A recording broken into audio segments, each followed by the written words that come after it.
Well, we were at the Moditas Leva Cathedral being healed after the trap exploded. The trap exploded.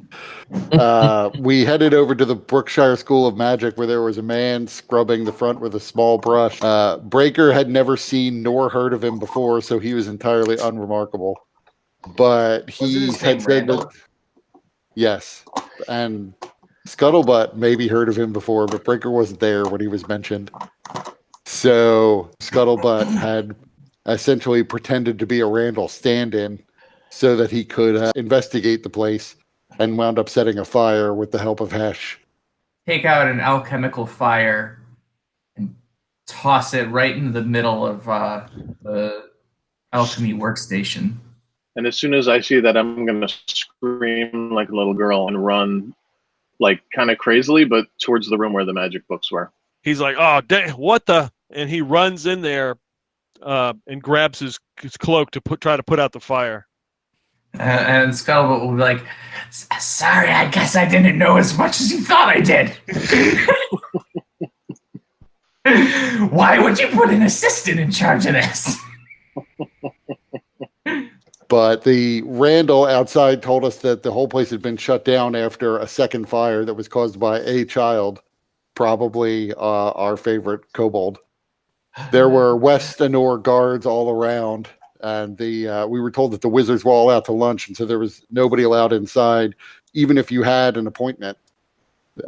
Wizard did finally come back from lunch and said that it was going to be 450 gold pieces to teleport us to Calico, but he also sort of recognized Breaker and Scuttlebutt as potentially involved with the fire or causes of the fire. So we quickly made our way out of there and went off to find Captain Bosun so that we could just leave.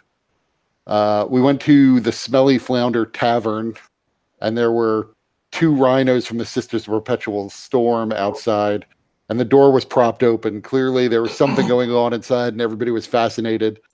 Bosun had given a rousing speech and rallied a lot of people to come and help get the God of No Shirts back from the evil Leviathan. We then set off on his ship, but Breaker somehow stopped the ship so that he could jump off and get a note from Ava, and then jump back on the ship.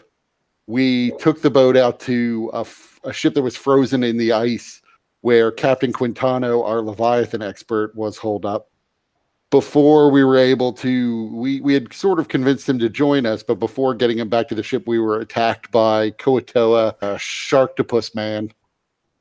We managed to dispatch them, sent by the Leviathan, and then we headed on to Tarkos. Unfortunately, in the course of that fight, Scuttlebutt was essentially reduced to initially just a block of Carl, but we managed to heal him enough that his head was free and one arm was free, and not the arm with the useful glove of many spell effects. So that's the state he remains in at this point. We were hoping to go find a cleric, but as we were headed in the direction of Tarkos, we saw a storm probably centered on Tarkos and feeding on Tarkos's power. We were very concerned that the storm would sink our ship if we tried to enter it, in which case we would never get to the Leviathan. But at that point, Lord Umbrin appeared and told us that he knew a way to get to the creature, or at least into the city, by leading the ship into the Shadowfell, which bypassed the storm. So we took him up on that offer. He led the ship through some sort of portal. We didn't really see a portal. It just shifted into the Shadowfell, where we sailed for a lighthouse where one of his servants was awaiting him. He explained that Tarkos was built on the ruins of Bekbar's 3 castles. Bekbar's secret lair is under the water. Yeah, other people have told us that as well. It is a place where the Shadowfell and the Feywild meet. Oh, so it's here. Yes. It is near the city of Lindbergh, the elven capital, where he holds his children. You mean the Lindbergh babies? But I'm pumped. So you're standing on like a ledge, and you're looking down on a large open area. There are 3 castles. And suspiciously, he had access to that site, and that's about where we ended it. Additionally, the enemies were saying, "Get the butt, get the butt." That's true. They were there to get Scuttlebutt. Although why, we don't really know. Breaker assumes it has something to do with the box with a blinking light on it.